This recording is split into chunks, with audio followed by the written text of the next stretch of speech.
Hello friends, welcome to engineering tutorial. So today we are going to resume our discussion on network theory and we'll continue with the network theorems or circuit theorems. So far we have discussed about various network theorems starting with superposition, Thevenin, Norton, maximum power transfer theorem, and we discussed a lot of questions related to that.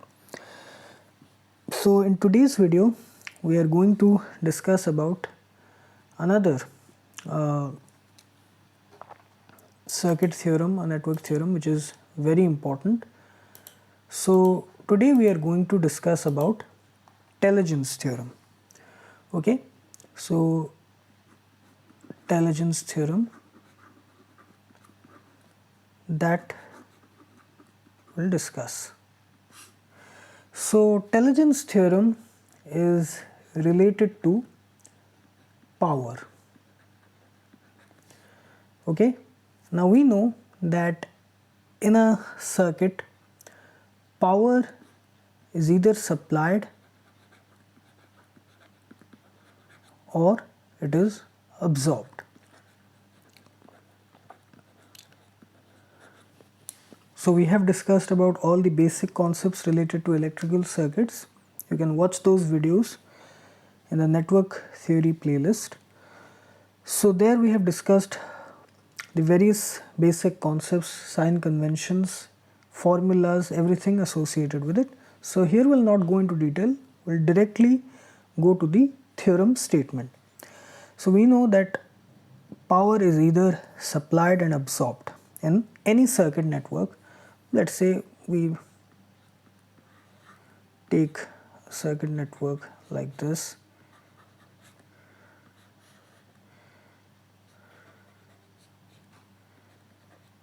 Like this, okay, voltage, resistances and currents.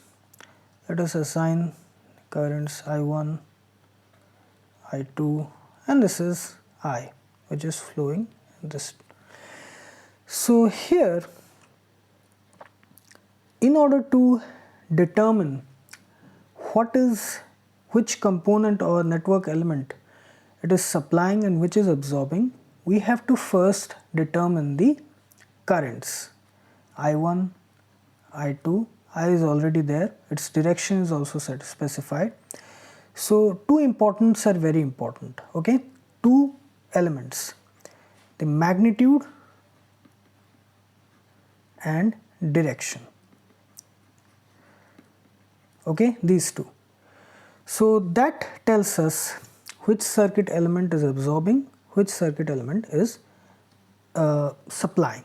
So the general convention is that, let us say we have a circuit element like this, okay, circuit element, polarity is like this.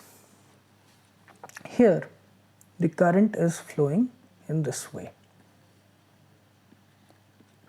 away from the positive terminal towards the negative terminal. In this case it is supplying power, away from the positive towards the negative, this. In another case, if it is like this,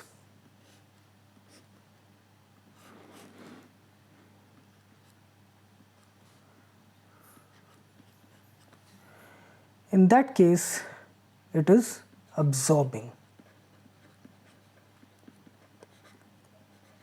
power because it is flowing towards the positive and away from the negative. Here it is flowing towards the negative, away from the positive. Here it is flowing towards the positive, away from the negative. Generally, power supplied is taken positive, power absorbed is taken as negative. Another thing, resistors, they always absorb power like this. See, current flowing from positive to negative, positive to negative, positive to negative. In order to find out what happens with the voltage sources and current sources, what you have to do is that we have to see what is the direction of the current with respect to the voltage source. If it is in this way, it is supplying. If it is in this way, it is absorbing.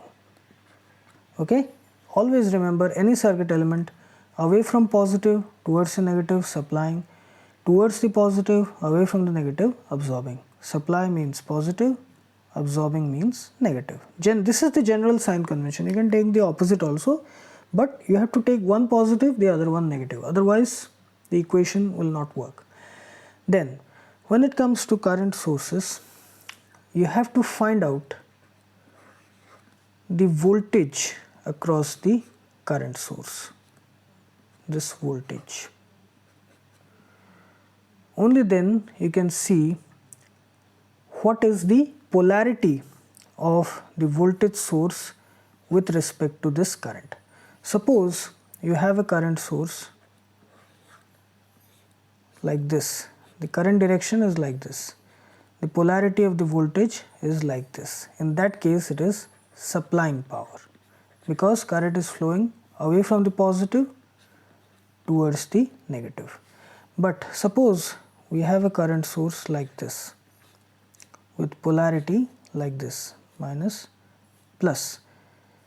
In that case, the current is flowing away from the negative towards the positive. In that case, it is absorbing.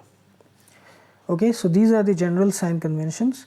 Now, the Tellegens theorem, what it says is that the total sum of the power in a circuit, that is power supplied and power absorbed, that is equal to 0 at any given point of time, which means the two powers, they should be instantaneous, calculated at a specific particular time instant. So the sum of the instantaneous power supplied and absorbed in a circuit network is always 0. So this is actually related with the law of conservation of energy. Okay, energy can neither be created nor be destroyed, it can only be transformed from one form to another. So that it is related to that.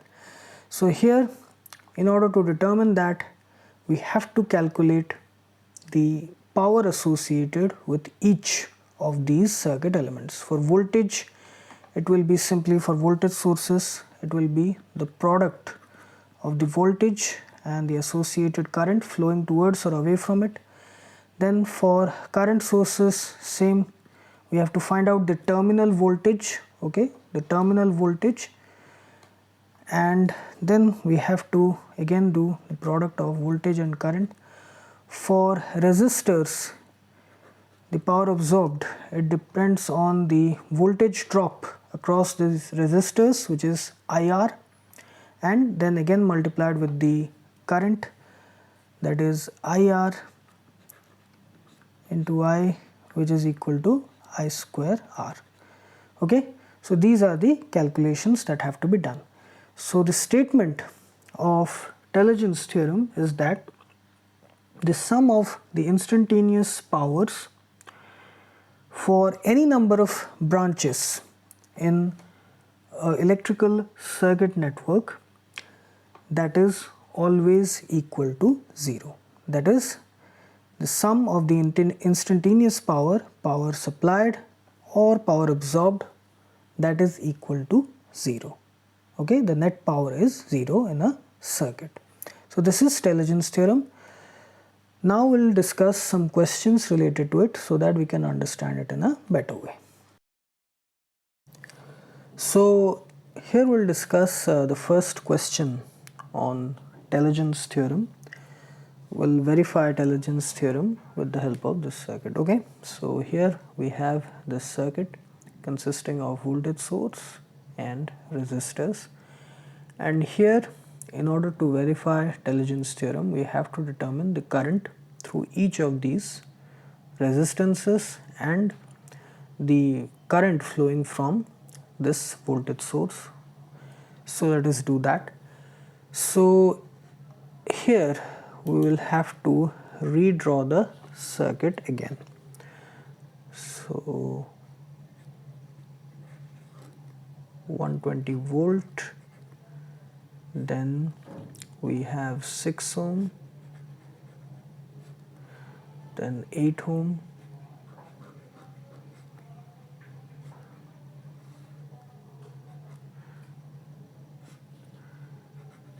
then 3 ohm, then 5 ohm. This.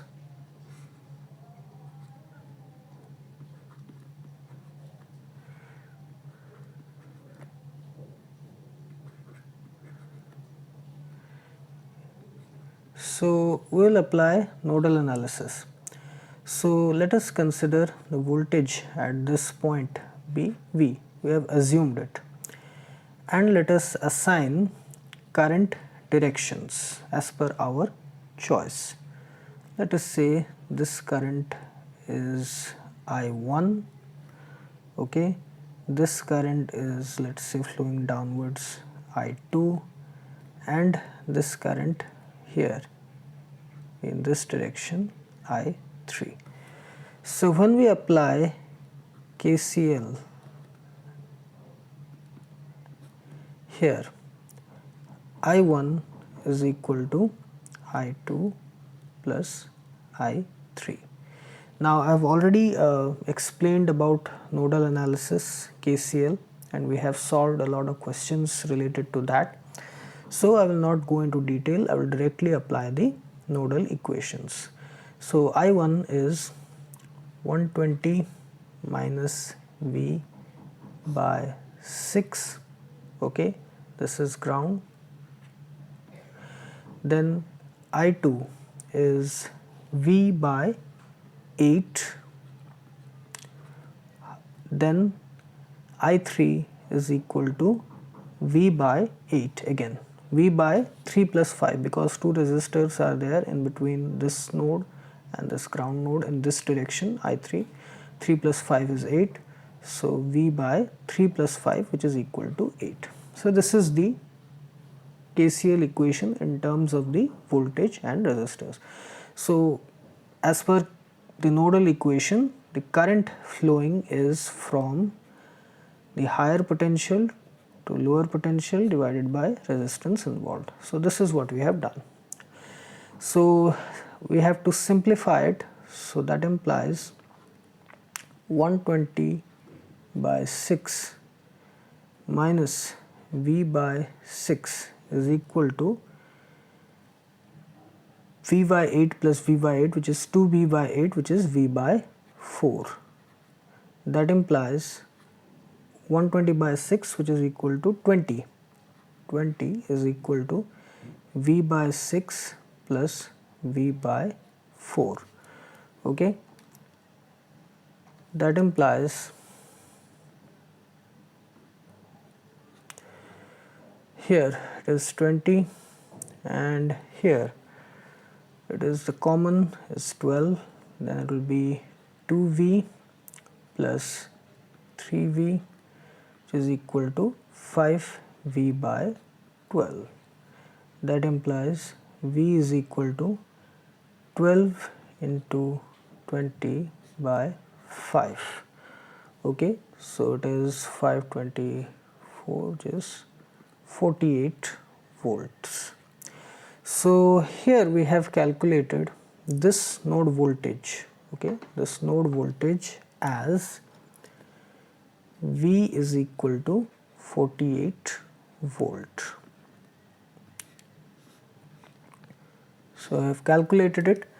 Now we have to find out the individual currents I1, I2 and I3. So I1 is equal to 120 minus V by 6, this current here, I1, 120 higher potential minus lower potential, which is this node voltage, divided by the resistance between the 2 points, 6 ohm. So this is equal to 120 minus 48 by 6, which is equal to 72 by 6, 72 plus 8, yes, 72 by 6, which is again 12 ampere. I1 is 12 ampere. So we have calculated I1. Then we have to calculate I2. I2 is V minus ground, that is 0 by 8. I2 is V by 8.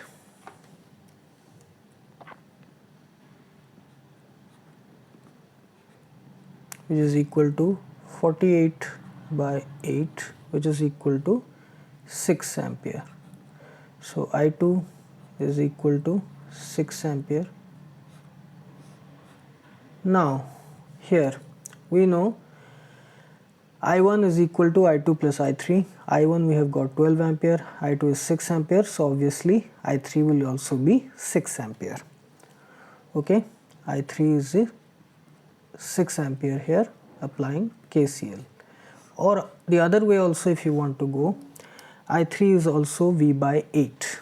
Okay, I3 is also V by 8. So again V is equal to 48, 48 by 8 is 6 ampere. Now we have determined all the currents I1, I2 and I3. Now we have to find out the power supplied by this voltage source and the power absorbed in each of these resistors. Okay, so please pay attention here. Okay, here the power supplied by the voltage source is this. This is the voltage source, 120 volt, and this is the current, I1 is equal to 12 ampere.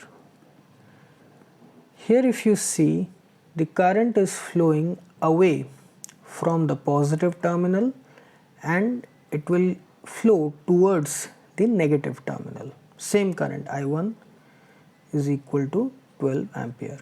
So it means it is supplying power. Okay, it is supplying power. Power supplied is taken as positive. So here the power supplied by the 120 volt voltage source is simply the product of the voltage and the current, 120 into I1, which is 12 ampere. So that is equal to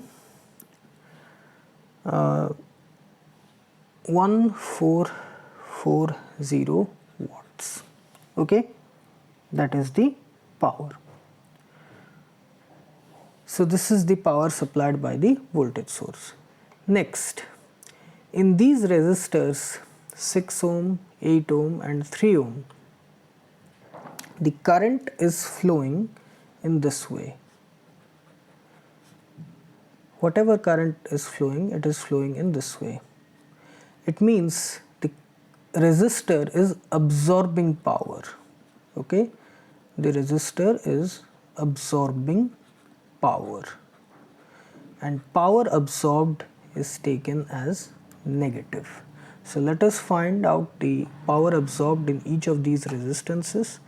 First we have the power absorbed in the 6 ohm resistor, which is equal to minus I1 square into 6.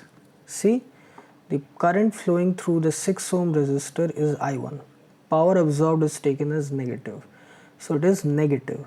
So it is here, it will be minus I1 square is 12 square. Okay, I1 square is 12 square into 6. Let us calculate it. It is coming around 64 watts. Okay. Then we have the power absorbed in the 8 ohm resistor. Okay. So here let us assign the polarity so that there is no confusion. Again, it is flowing downwards. It is like this. Here also it is like this. Here it is like this. Power flow, the current flowing through the 8 ohm resistor is I2. Okay, it is I2. So power absorbed in the 8 ohm resistor is this, minus, because power absorbed is negative, 2 square into 8, which is equal to minus 12 square into 8. Sorry, it is 6. I2 is 6. Okay, I2 is 6 ampere, minus 6 square into 8. This is coming around, let us calculate, minus 288 watt. Okay, 288 watt. And then again the power, the total power absorbed in the 3 ohm and 5 ohm combined, let us consider them total as 8 ohm, and the current flowing through 3 ohm and 5 ohm resistors is I3. So let us combine them together, 3 plus 5, which is equal to 8 ohm, and that will also be minus 288 watt. Okay, let us also, if you don't want to have any confusion, let us take them separately. So 3 ohm power dissipated in the 3 ohm resistor, same thing will come, but let us go stepwise. Okay, it is minus 6 square into 3, which is equal to 36 into 3, it is minus 108 watt.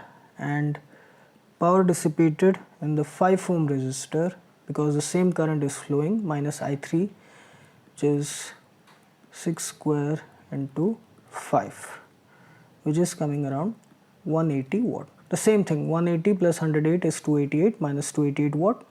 So the same thing happen, total 8 ohm, and the same thing will happen. So I3 is flowing through 3 ohm and 5 ohm. I3 is equal to 6 ampere, we calculated. So the same thing, power 3 ohm is minus 108 watt, power 5 ohm minus 180 watt. So now we have got all the powers supplied and absorbed by the voltage source and resistors. Now we have to add them together, the total power. So the total power absorbed and supplied, that is first the power supplied, which is 1440 watt.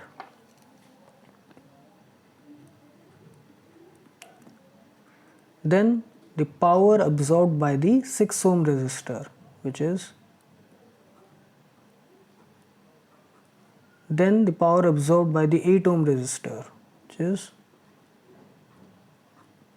then the power absorbed by the 3 ohm resistor, which is 108 watt, negative sign, please pay attention to that, and the power absorbed by the 5 ohm resistor, which is 180 watt. So the total of all this is